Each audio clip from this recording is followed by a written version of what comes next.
নমস্কার। আজকে আমি উপস্থাপন করব দুটি কবিতা। কবি সাহিত্যিক শঙ্খ ঘোষের কবিতা বাবরের প্রার্থনা এবং কবি সাহিত্যিক রাজা ভট্টাচার্যের কবিতা দাতা। আমার প্রথম উপস্থাপনায় কবি শঙ্খ ঘোষের কবিতা বাবরের প্রার্থনা। দুটি কবিতা একে অপরের সঙ্গে ওতপ্রোতভাবে জড়িয়ে, তাই আমার নিবেদনে এখন এই দুটি কবিতা।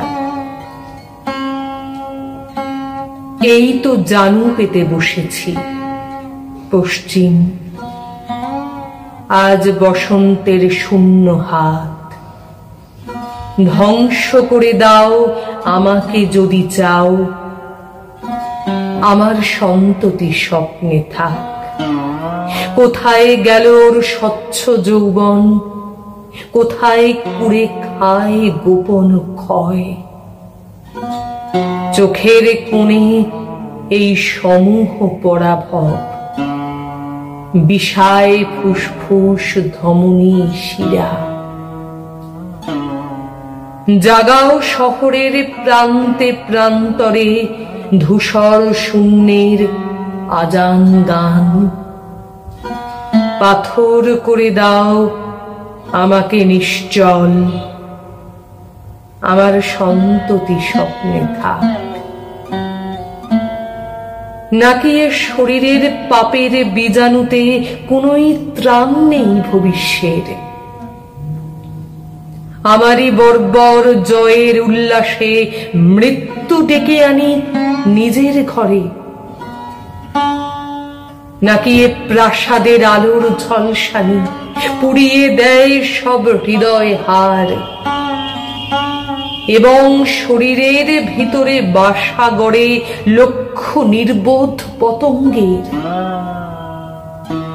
আমারই হাতে এত দিয়েছ সম্ভার, জীর্ণ করে ওকে কোথায় নেবে?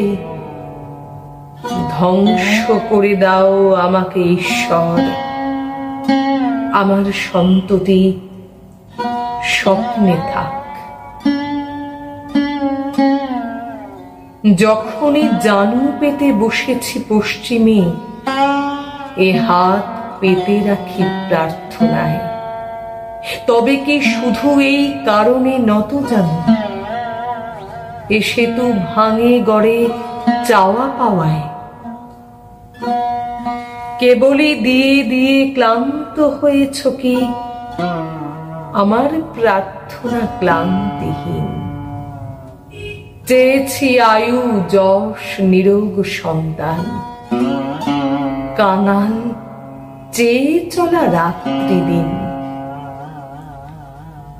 এবার নেমে এসো আমার সমতলে, এবার খুলে ফেলো দাতার সাজ। আবার জানু পেতে বসেছি পশ্চিমে। বলো তো ঈশ্বর, কি চাও আজ? প্রথম কবিতাটি পাঠ করলাম কবি সাহিত্যিক শঙ্খ ঘোষের বাবরের প্রার্থনা, এবং পরবর্তী অর্থাৎ শেষ কবিতাটি পাঠ করলাম কবি সাহিত্যিক রাজা ভট্টাচার্যের কবিতা দাতা। ধন্যবাদ এবং কৃতজ্ঞতা।